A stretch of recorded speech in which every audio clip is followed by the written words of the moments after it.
IFL TV, MTK Global, James Helder with me. I've got none other than John Rawling. We're at the press conference today for James DeGale taking on Truck this Saturday at Copper Box. Firstly, how are you, mate? I'm well, very well. Looking forward to Saturday night very much indeed. It's going to be good. Chance for James DeGale to reassert himself in the UK and try to show a little bit of supremacy on the 168 division. Well, firstly, what are your thoughts on James DeGale as a fighter? Well, he's rated as the number one, isn't he, by Ring magazine. He, I think, has done enough to prove that is pretty much the case. But you know, he's had to fight out there on the road. He's been out of the ring for a while since that fight against Badu Jack. He's had major reconstructive surgery on his shoulder since then. So you know, it's kind of time to reintroduce himself to the British public. He's I think I get the impression talking to him that he wants to feel some love from the British public. And you know, we all know how good he is. Whether he's going to be able to prove that against Caleb Truax, well, we'll see. Bit of a double-edged sword for James DeGale. As you mentioned, his last 4 fights on the road probably financially made a lot of sense. But in terms of profile, in terms of keeping that hype alive around himself here in the UK, it sort of hindered him a little bit.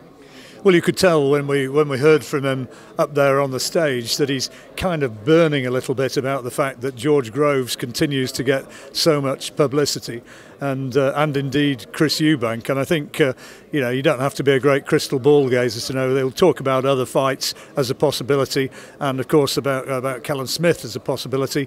But I think the one he really wants somewhere, somehow in the future, once again, is George Groves. He wants to prove he's the better man. They genuinely don't like each other. I think it's a bit of a smokescreen when Benavidez is mentioned by James DeGale, in the fact that he's throwing us off the fact that how much it means to him to get revenge over George Groves. In a word, yes. I think it is a smokescreen. I think those fights are probably more likely for the immediate future because they're easier to make. But I think George Groves, and to a lesser extent Chris Eubank, are fights that he would love. Frank Warren staged the first show between James DeGale and George Groves. It was a great contest and free to view, free to air, if I remember correctly as well. So be interesting to see if the second fight can get made, and I'm sure that one will be a massive pay-per-view event. Well, pay-per-view or maybe not pay-per-view. I mean, depending where it gets made, it's got the makings potentially of one of those great British showdowns, isn't it? And you see a lot of sort of overhyped rubbish, don't you, where people pretend to not like each other just to sell tickets. I always got the impression with these two that there is a bit of genuine enmity, but of course he's got to get through Caleb Truax first of all and look good in the process.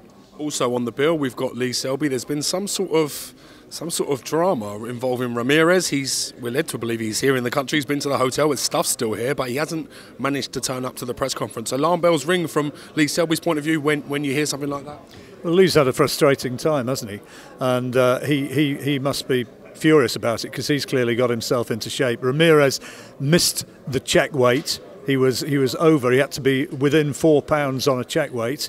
He was nowhere near it. So overall, we're told that he was something like 8 pounds over the stipulated 9 stone limit. The British Boxing Board of Control have said that he's going to have to be 9 stone 2 at least for health reasons come the fight. It's not great, you know. It's unprofessional from the Mexican camp who've come over here, because Lee really has done everything right. When will Lee Selby get a rub of the green? He seems to be one of the most unluckiest fighters in terms of fighters pulling out or injuries to fighters occurring or stuff with blood samples and everything else involving opposition fighters. When will he get a break and a rub of the green, John? Well, none of it's been his fault, has it? I mean, and he is a talent.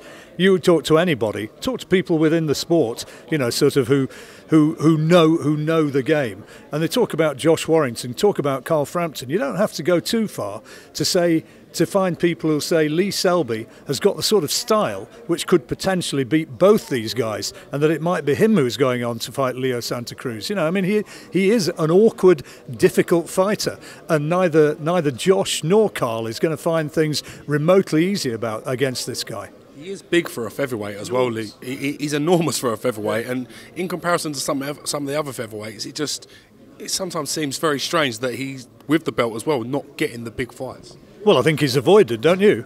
I mean, you look at him, he's what is he, 5'9", 5'10"? I mean, he's vast for a featherweight, and of course the awkward style, the port sider. You know, I'm sure he has been avoided. Who needs him? On that note, tell us a little bit about what's going on. You're working the show on Saturday for BoxNation, I presume? Yep.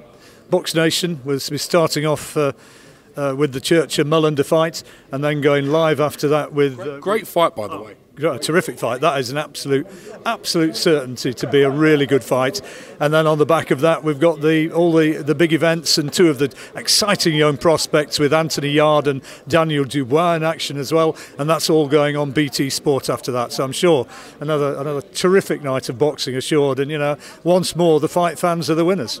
I want a quick focus on Daniel Dubois before we go. Some very interesting words from Larry Holmes that you made myself aware of today. What's been going on there then, and what did Big Larry have to say about Daniel Dubois? Well, Larry came across and to publicise various things and to work on some fundraising over here.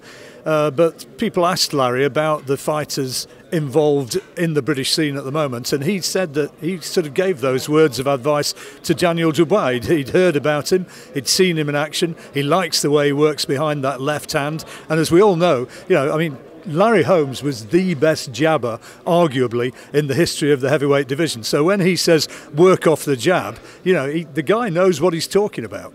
Interesting. We've got a picture for Daniel Dubois here from the artist Killian, so we're getting a chance to show Daniel that, and hopefully he likes it. Oh. What do you think about it? What do I think about the picture?